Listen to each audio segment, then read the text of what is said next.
Entry number 1. I work at a zoo. It's not the type of zoo you're thinking of right now though. I don't have the pleasure of working alongside tigers and bears and all that. My job is a little more unnatural. I run a semi-autonomous holding facility in the middle of the Mojave Desert. It was built by a company that doesn't exist and is run by a branch of the government you've never heard of. Technically, I don't even exist. I was killed in a single car crash about 6 years ago. My family was probably being notified of my demise right as the helicopter touched down in this god-forsaken place. The pay is incredible though. A cool $200,000 a year for watching computer screens and pressing buttons every now and then. I also get a small hazard bonus when I help introduce a new prisoner. I will get to that later. The prison I run doesn't hold people, it holds things. The type of thing most people will only see in their worst nightmares. You see, the government organization I work for exists to capture and hold anything that doesn't belong in the natural world. They started during World War II when soldiers started reporting mysterious disappearances and outright killings due to monsters. Naturally, the government decided the only thing they wanted killing soldiers was bullets, so they sent some super well-trained guys out to investigate. They ended up all getting killed out in some German forest, but the idea stuck around and the Federal Department of Nothing was created. Back to where I work. The prison is underground and the only way in that I have access to is a very conspicuous shed with a ladder inside.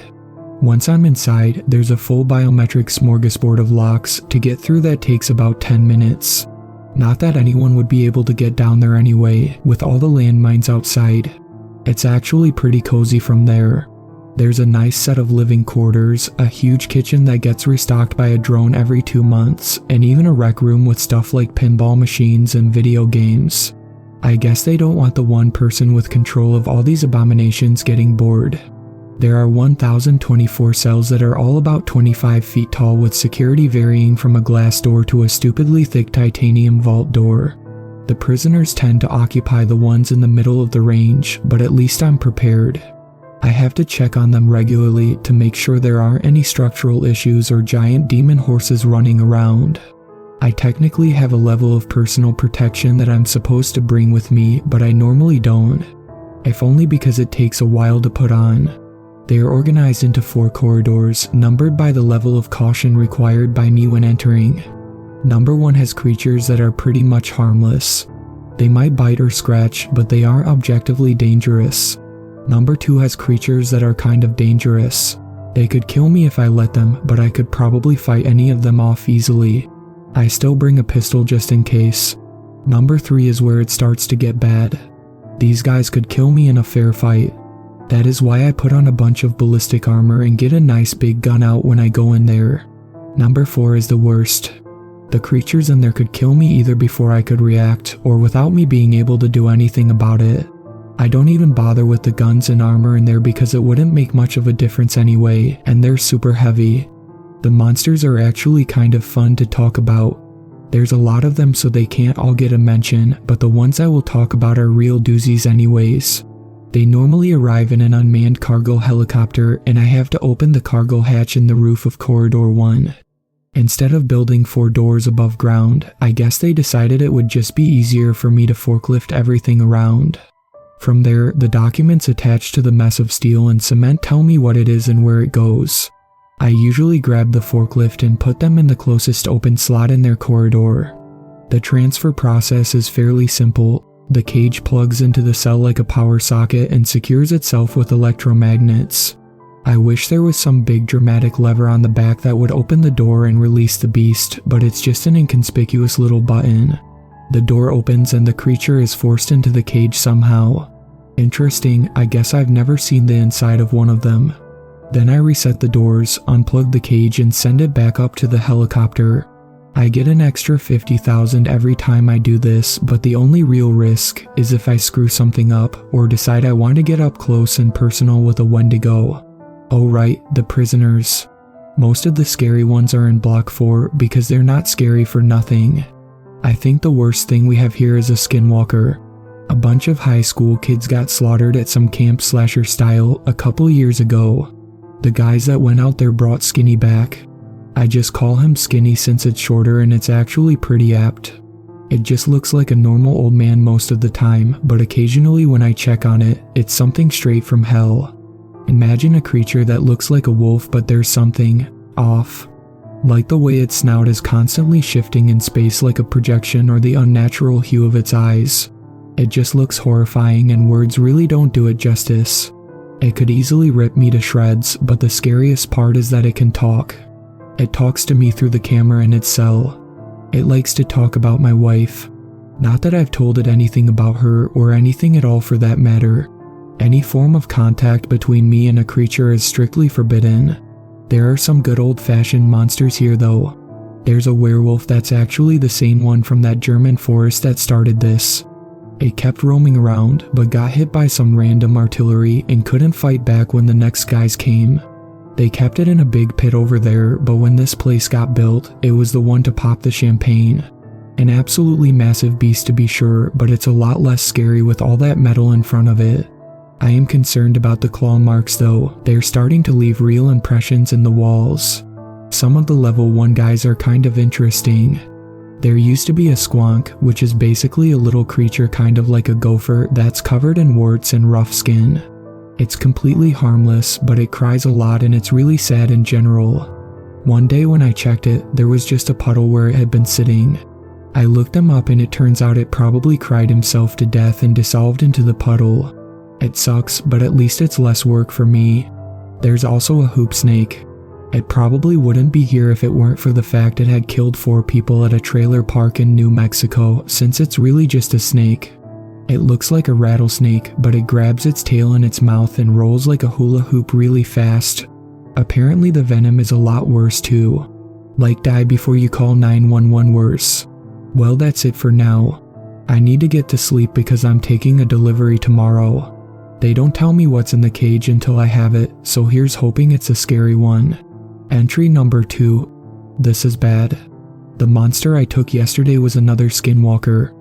It went in the cell fine, but today it's not there anymore. I don't know what happened. Maybe it tricked me somehow and I don't remember. I contacted my supervisor and he said a containment team will be here in 2 days. I'm locked down in the living quarters. The living quarters are tough to get into during a lockdown, but is by no means impossible. Especially if the roaring I hear getting louder means that the werewolf managed to gouge a hole in his cell. I told my supervisor about the claw marks, but he just said not to worry about it. Well, I'm worrying. I don't know what animal the new skinwalker is, but it was much younger than Skinny. I don't think it could figure out how to open the cells, but there is a control room at the back of each block that has some exposed wiring and stuff that I've been told supplies electricity to the electromagnets. I guess all that's left to do is wait and see if anything comes through the door before the containment team shows up. Entry number 3. I woke up and saw a lion sitting in my doorway last night. It had a huge mane and had his lips pulled back in one of the most terrifying snarls I have ever seen. It didn't look right though. The fur looked flat and monotonous, the snarl looked kind of smudged, like its skin got rotated slightly on its face, and the eyes were not feline. They were human eyes.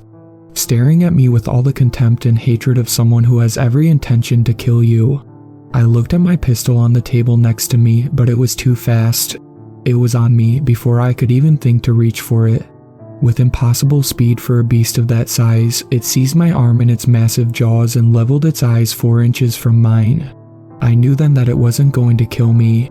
It was too smart to hesitate. It looked directly into my eyes for an eternity before releasing my arm and leaving with the same impossible speed it had surprised me with before. It was a warning. It was telling me to stay in here and not do anything to compromise its safety. Well, it's a little late for that because the team is getting here today. I know it can't take the whole team, but it can take a lot of them. If it managed to release any of the other monsters, the team won't stand a chance. I only told them that a skinwalker had gotten out, not that it had the potential to release more monsters. I guess we'll just wait and see. I lost my communications last night, probably thanks to my new friend. I've just been pacing back and forth all day trying to figure out what I can do. I'm just going to sit down and wait. Entry number 4. The whole team is dead. I heard the firefight from in here. These guys must have had some serious firepower because all I heard for 15 minutes was constant gunfire and explosions before it started to fade away, probably because there were less men shooting. I had a feeling this would happen. I don't know what to do now. I put the ballistic equipment on and loaded my machine gun, but I know how well guns worked for the guys outside. I can only hope it decides I'm not worth its time while it continues whatever it's doing. It is doing something. I don't know what, but I can hear loud banging and weird groaning noises every once in a while. I would think it's trying to get out, but the door is wide open because the containment team destroyed it with a generous amount of explosives. I haven't seen it again, but I'm probably going to. If it can't figure out what it's doing, it's probably gonna make me do it. Entry number 5. They are both gone. Skinny and the new skinwalker, I mean. Apparently it was all a big plan to break out of the prison. The young skinwalker got captured on purpose and somehow convinced me to just let it out. It probably used that stupid magic that got it this way in the first place. After the containment team got wiped out, it wandered around looking for a way to open the door. It came back for me. It dragged me over to the front of Skinny's cell and said one word in a voice so lacking in human inflection or emotion it sends shivers down my spine even writing this now. Open. That's when I figured all of this out. I looked at the control room at the back and said to try cutting the cables in there.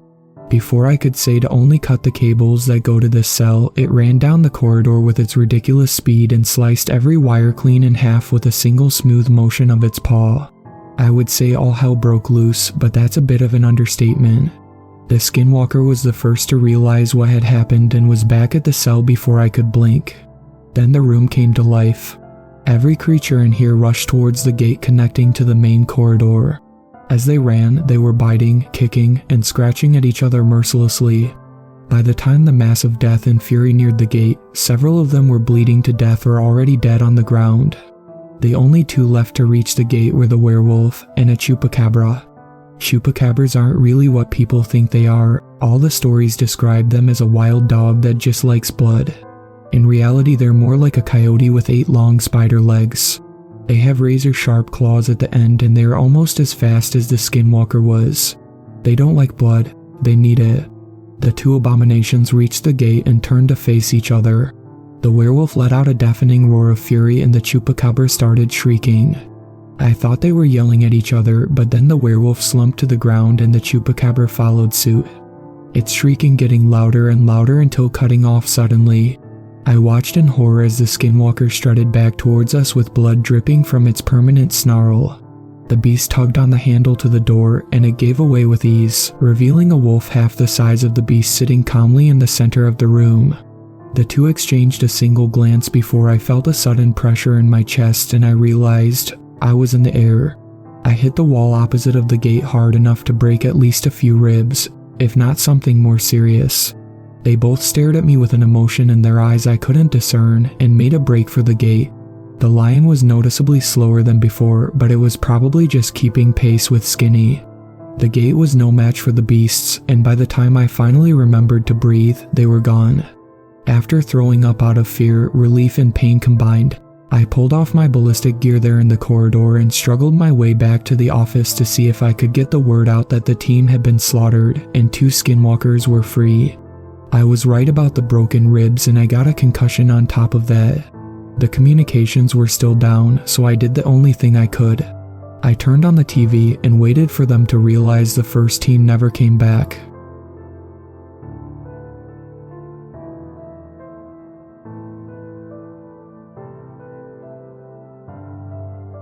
Thank you to my superfans, Sweet Black Swan, Tacey, and Brooklyn.